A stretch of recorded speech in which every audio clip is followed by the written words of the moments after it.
Hello everyone, my name is Marlick. I am your internet gremlin. I just want to give a few disclaimers for today's video. Today we are going to be talking about the Creepypasta and Vocaloid song Kagome Kagome, also known as Kakome Kakome or Circle You, Circle You. This story involves some pretty heavy themes of experimentation, abuse, and some discussions of gore. So if that is something that you're not comfortable with, this video is just not for you. Feel free to tune in for some later productions that probably won't include all that stuff. I hope not to be covering things of such heavy nature too frequently, you know. So let us get started. If you don't mind, please just give a follow or a subscribe, whatever platform you're on. Let's get into the video.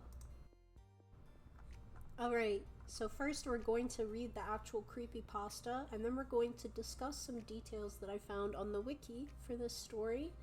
And then we'll get into the actual lyrics of the Vocaloid song and some of the really disturbing imagery that's included in that music video. It still haunts me to this day. It's not scary, but to me, back in 2008, 2009, that was pretty dang terrifying. So, oh well. Let's get into the story. If you visit Hiroshima, go to the woods. You may find some dirt trails there. If you travel down them, you will see beautiful forests. But if you travel down one that has had signs of trucks going through, you will feel cold, and you will see that a lot of the trees have been cut down. Don't wander from the path, or you'll likely get lost in those vast woods. If you pay attention, you will notice that some of the tree stumps look like kneeling people missing their heads. If you continue, the air will get cold. Naturally, because you're climbing uphill, right? Eventually, you will reach a clearing with an old stone building in the center, vines covering the place. Go inside if you want to play.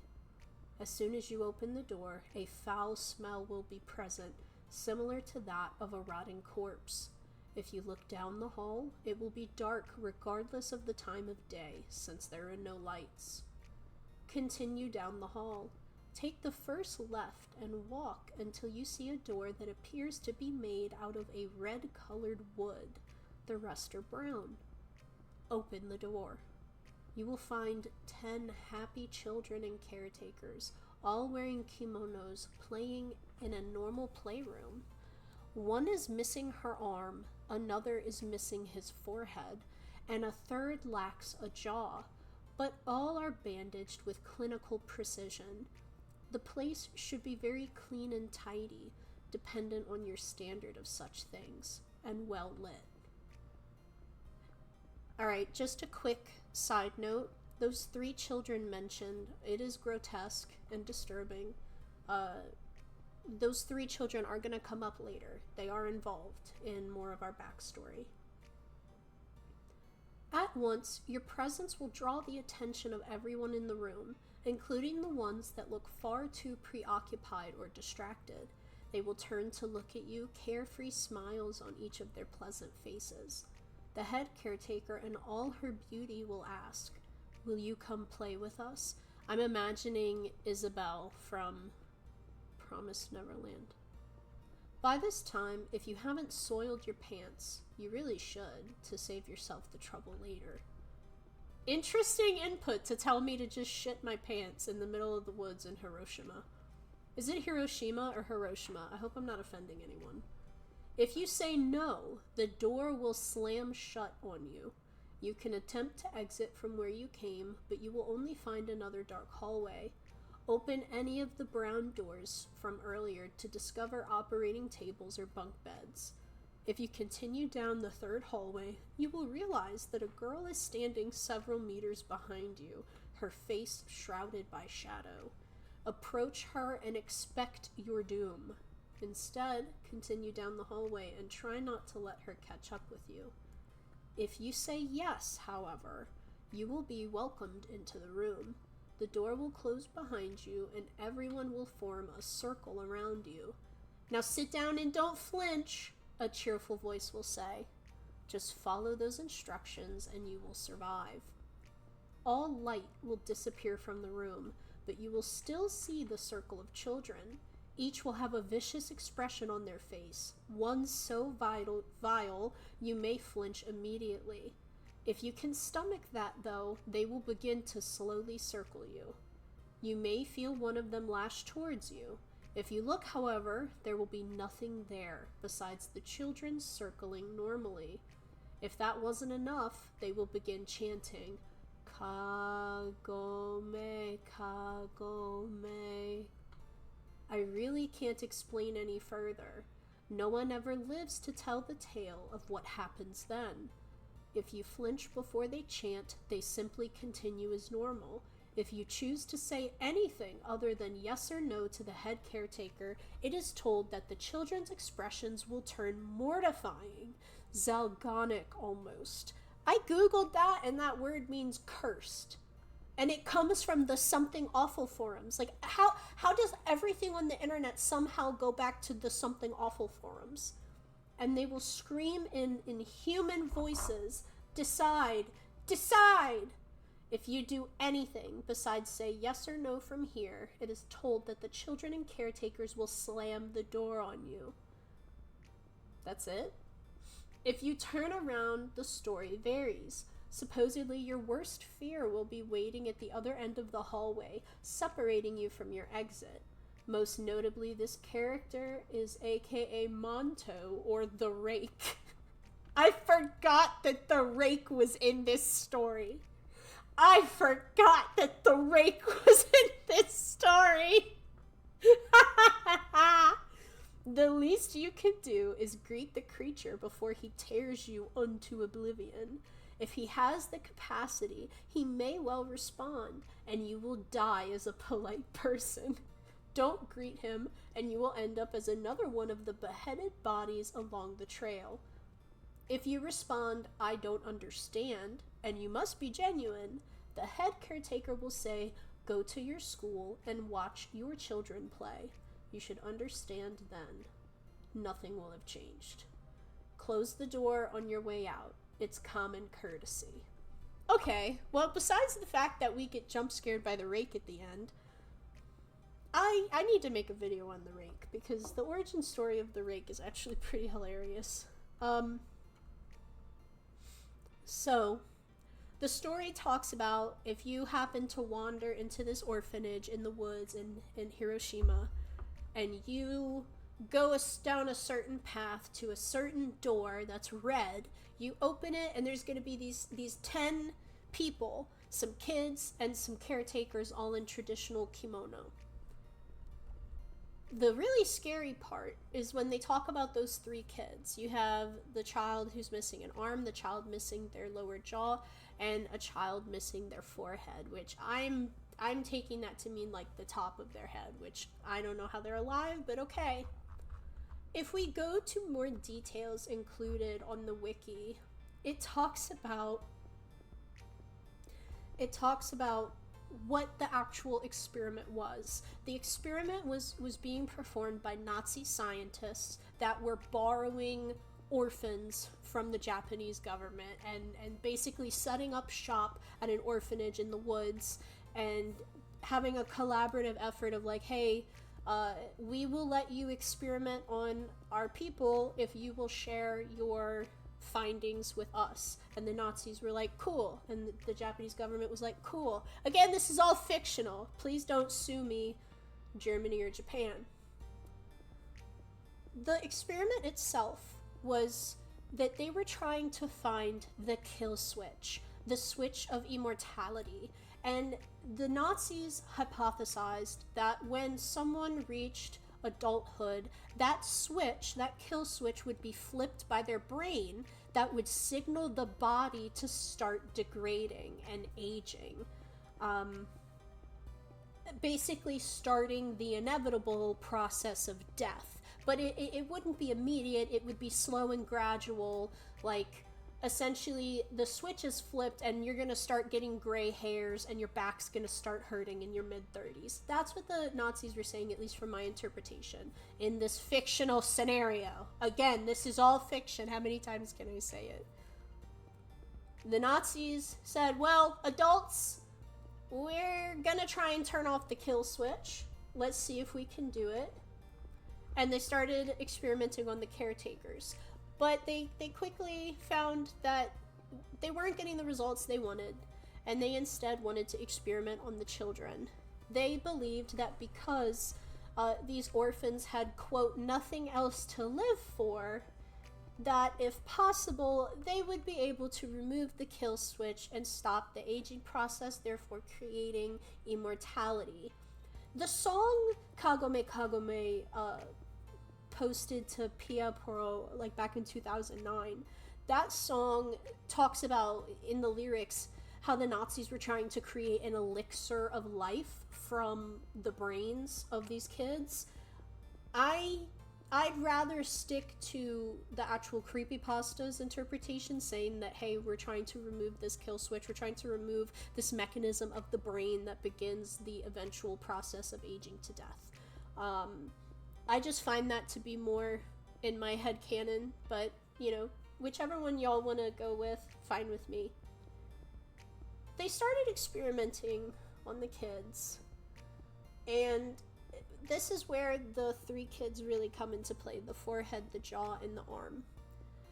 The boy missing his head was 10 years old, and his skull ended up being deformed through the process of them trying to find the kill switch, and he ended up not in a vegetative state, but he was extremely disabled afterwards and had been what the creepypasta calls virtually lobotomized. The young girl was 6 years old, and they performed surgery on her jaw to try and find the kill switch entry through the lower jaw. Unfortunately, she ended up losing all of the lower half of her mouth, essentially, and her sinuses were destroyed in the process. She couldn't communicate, but it seemed that her mental faculties were still mostly intact. Now, there's another child, they don't list the age, and they were actually made partially deaf through the Nazis' experimentation. They entered through the side of the head, and unfortunately, because of course they didn't use anesthetic, no anesthetic was used for these procedures, and the screams were truly mortifying, as quoted from the wiki. The Nazis were able to successfully remove the kill switches from these three individuals, but yet when they fell asleep, those children passed away. And because the Nazis had done so much experimentation, this orphanage that had been previously filled with kids was now reduced to 10 subjects.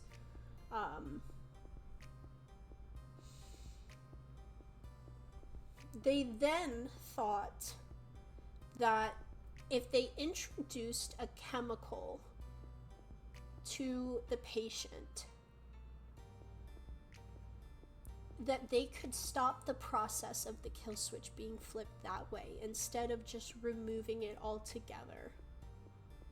The adults ended up being injected with the chemical, because supposedly it eliminated the hormone that would produce and then flip this switch in the brain. And it worked. It worked on the caretakers. The caretakers ended up being immortal. However, comma, because of course there's a however, comma, in this horrible situation, of course it has to get worse. The children started to act very detached. They were walking around the hallways with big blank smiles on their faces. Their heads were doing like exorcist moves and like owl maneuvers when the guards would talk to them. And it got to the point that the guards started to get angry. And on top of that, the kids started to be like forgetful, and it was like the experiments had wiped their minds completely. They started to miss little details, almost like they were suffering from dementia in a way. But then the way that they were so thoughtlessness wasn't like, oh, la, la, la, la. It was creepy. Because they would just sit and smile and stare at the Nazis, which, like, the Nazis deserve it. I hope that they scared the crap out of them, but still. it ended up being like, oh, you're not a kid daydreaming, you're a kid possessed by the devil, you're freaking me out.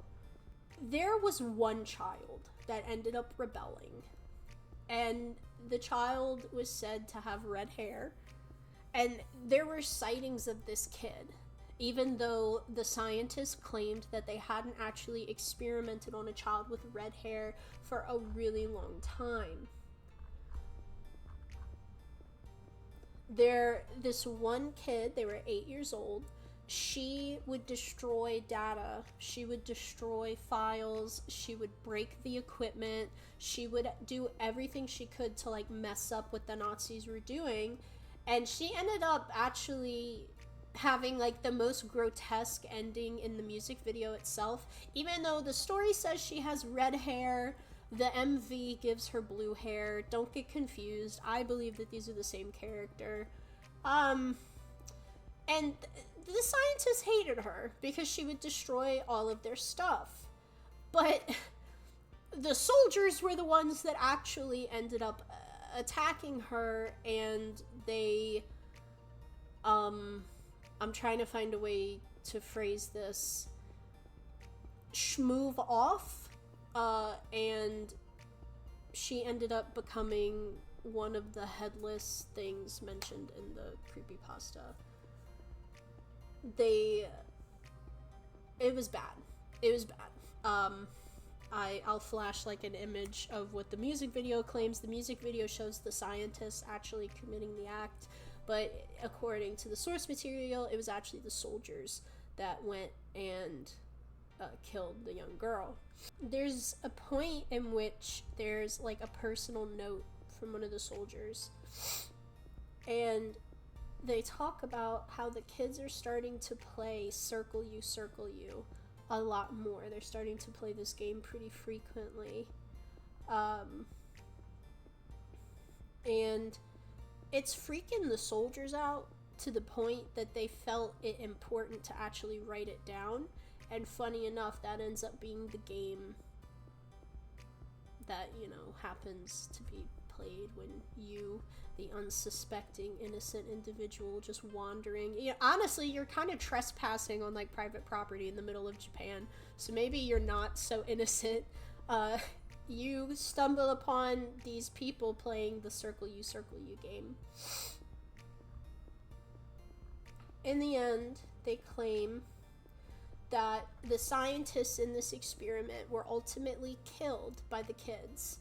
Once Hiroshima was being bombed, the experiments were stopped, and the Germans were packing up and rolling out.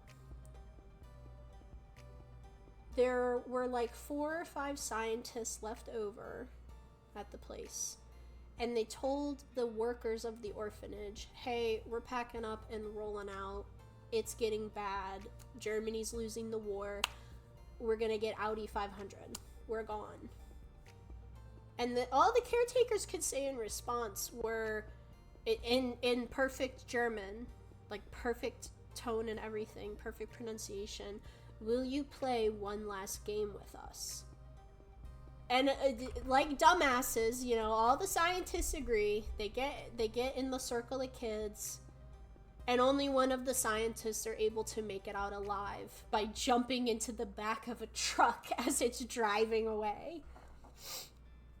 So that's, you know, the backstory of the orphanage, essentially, like, you know, too long to read, TLDR, is Nazis perform bad experiments on kids, experiment goes sideways, create immortal, creepy, insane children, war go bad, scientists say bye-bye, children say nuh-uh, only one survive. And there you go, there's the creepypasta.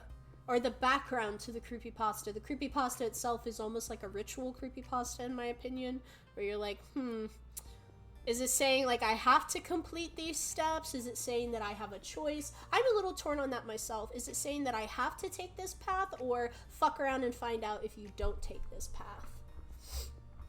The actual lyrics of the song itself are creepy, creepy, creepy, Creepy. Creepy, creepy, creepy. The lyrics themselves are chanting the game song they used to play, Kagome, Kagome. Make a circle around these meager brats. Make a circle, so that they can't escape. During the night, before daybreak, slice off their heads. Make a circle, who stands behind you right now? Even with their limbs torn or heads crushed, the children will not die, but simply smile innocently. Make a circle, just so that you can't escape. Make a circle, would you like to drink some too? I'm assuming that they mean the elixir in that line. Would you like to play with us forever? Make a circle, who stands behind you right now? So, needless to say,